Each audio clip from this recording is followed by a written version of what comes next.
Suatu ketika ada seorang tukang giling tua yang memiliki 3 putra. Ketika penggilingan mati, dia meninggalkan anak-anaknya penggilingan, keledai dan kucing. Yang tertua mendapatkan penggilingan, yang tengah mendapatkan keledai, dan yang termuda harus mengambil kucing. Kakak laki-laki itu menertawakannya, tetapi kucing itu berjanji bahwa dia akan membuat adik laki-lakinya kaya jika dia memberinya sepasang sepatu bot dan tas. Pemiliknya terkejut, tetapi memenuhi permintaan kucing itu. Kucing itu segera menarik sepatu botnya di kaki belakangnya, menuangkan gandum ke dalam karung, melemparkannya ke bahunya dan pergi berburu. Di hutan, dia membuka tas, melemparkannya ke tanah, dan menyembunyikan dirinya di semak-semak. Dia tidak perlu menunggu lama. Seekor kelinci yang penasaran berlari ke karung dan naik ke dalamnya untuk makan gandum. Dan kucing itu hanya menunggu itu. Dia melompat keluar dari semak-semak, mengencangkan karung, mengangkatnya di pundaknya, dan pergi ke istana kerajaan. Raja negeri itu adalah pencinta makanan enak. Kucing itu membungkuk dalam-dalam padanya, menyerahkan kelinci itu dan berkata bahwa itu adalah hadiah dari tuannya, Marquis de Carabas. Raja sangat terkejut dengan kejutan ini. Kucing itu membungkuk seperti bangsawan sejati dan pergi ke jalan. Keesokan harinya dia pergi berburu dengan karung itu lagi. Kali ini dia berhasil menangkap 2 ayam hutan gemuk. Raja sangat senang melihat hadiah menyenangkan lainnya. Selama beberapa minggu berturut-turut, kucing itu terus memakai ayam hutan dan kelinci untuk raja. Tapi dia tidak mengatakan apapun tentang ini kepada pemiliknya yang lapar dan kurus kering. Begitu kucing melihat seorang putri di istana, dia sangat cantik. Kucing itu menyadari bahwa dia akan menjadi istri yang luar biasa bagi tuannya. Maka raja akhirnya ingin bertemu dengan Marquis. Kucing itu menjawab bahwa mereka bisa menemukannya besok untuk berjalan-jalan di tempat pabrik berada. Dan dia sendiri berlari dengan kecepatan penuh ke penggilingan. Melihat pemiliknya, kucing itu berkata bahwa besok dia harus berenang di sungai, dan kemudian hidupnya akan berubah. Keesokan paginya, begitu dia masuk ke dalam air, kucing itu mengambil pakaiannya dan menyembunyikannya di semak-semak. Pada saat itu kereta kerajaan muncul di jalan. Kucing itu melompat ke jalan dan berteriak sekuat tenaga, "Selamatkan aku! Tolong! Marquis de Carabas sedang tenggelam." Mendengar ini, raja memerintahkan untuk menarik Marquis keluar dari air. Putra tukang giling menjadi sangat ketakutan ketika 2 penjaga mulai menyeretnya keluar dari sungai, tempat dia berjemur di air hangat. Raja memerintahkan untuk membawakannya pakaian sutranya. Putra tukang giling awalnya menolak, tetapi dia sangat menyukai pakaian bersulam emas sehingga dia dengan senang hati mengenakan pakaian kerajaan. Raja mengundangnya ke kereta, tempat sang putri cantik sedang duduk. Putra tukang giling itu tercengang, tetapi tanpa basa-basi naik ke kereta. Semenit kemudian, kereta itu meluncur melalui ladang dan padang rumput milik pemakan manusia raksasa yang tinggal di sebuah kastil besar. Kucing itu tidak membuang waktu, dan roh apa yang berlari di depan kereta menuju padang rumput, tempat penuai bekerja dengan keringat di alis mereka. Dia meminta mereka untuk mengatakan bahwa ladang ini milik Marquis de Carabas, jika tidak, kanibal jahat akan memakannya. Sebelum penuai yang tercengang bisa menjawab, kereta raja berhenti. Dan ketika raja bertanya padang rumput siapa mereka, mereka menjawab dengan ramah bahwa ladang ini milik Marquis de Carabas. Sementara itu, kucing itu langsung menuju kastil pemakan manusia itu. Dengan ketangkasan kucing, dia melompati dinding batu dan berjalan ke kastil. Kanibal itu sedang duduk di meja besar yang syarat dengan berbagai hidangan. Melihat kucing di sepatu bot, dia sangat terkejut dengan kelancangan seperti itu. Kucing itu mulai menggoda raksasa itu, dan berkata bahwa dia tidak bisa berubah menjadi singa. Sebelum kucing itu sempat mengucapkan kata-kata ini, kanibal berubah menjadi singa besar dengan surai berbulu lebat. Jiwa kucing itu pergi ke sepatu botnya karena ketakutan, tetapi dia mengatasinya dan mengatakan bahwa kanibal tidak akan pernah bisa berubah menjadi tikus. Singa yang mengerikan itu menghilang, dan seekor tikus kecil muncul di tempatnya.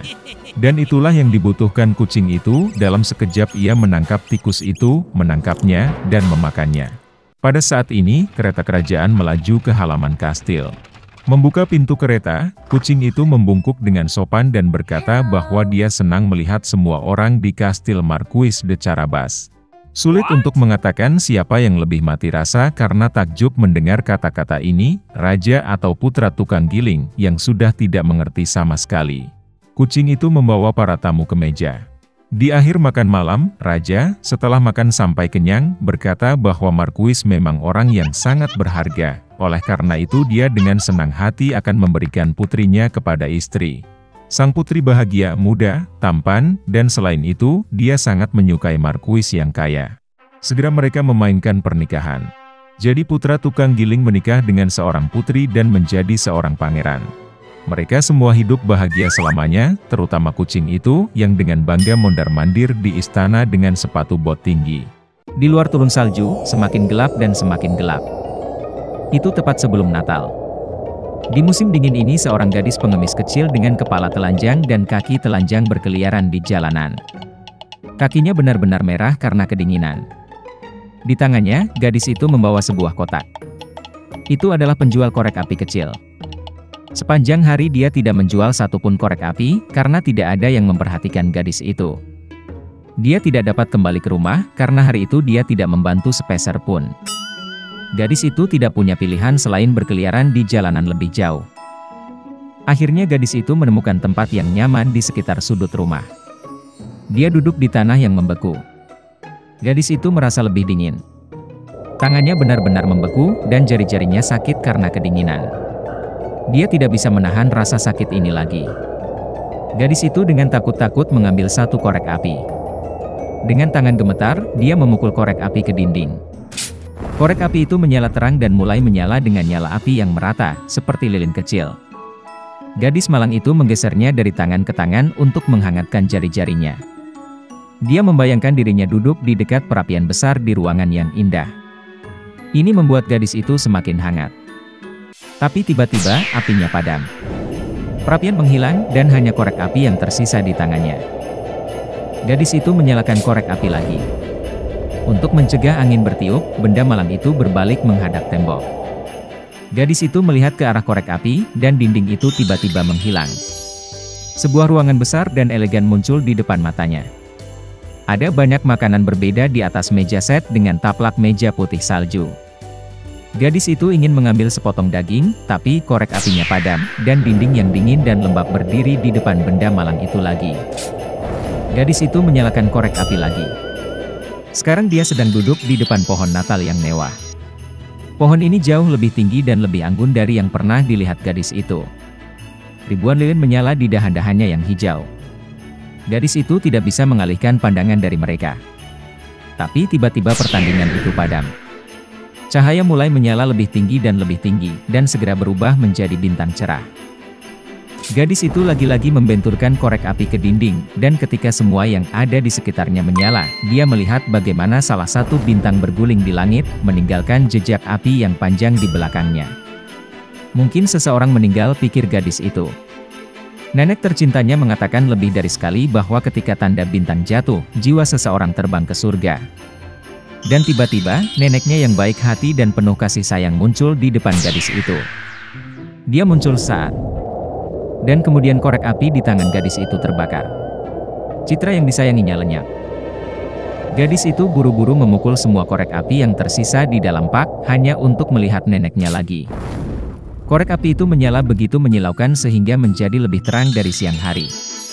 Nenek itu muncul lagi di depan gadis itu. Dia belum pernah melihatnya secantik dia sekarang. Gadis itu bermimpi bahwa itu tidak akan pernah berakhir.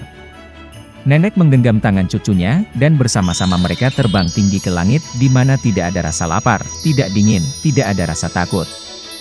Gadis kecil itu merasa luar biasa baik. Dan pada saat itu pula sebuah bintang terbang melintasi langit. Pada suatu pagi yang sangat dingin, di sekitar sudut rumah, mereka menemukan seorang gadis kecil terbaring di bawah tembok. Matanya tertutup. Rona merah muncul di pipinya. Senyum penuh kasih muncul di wajahnya. Ada banyak korek api di sekitar gadis itu.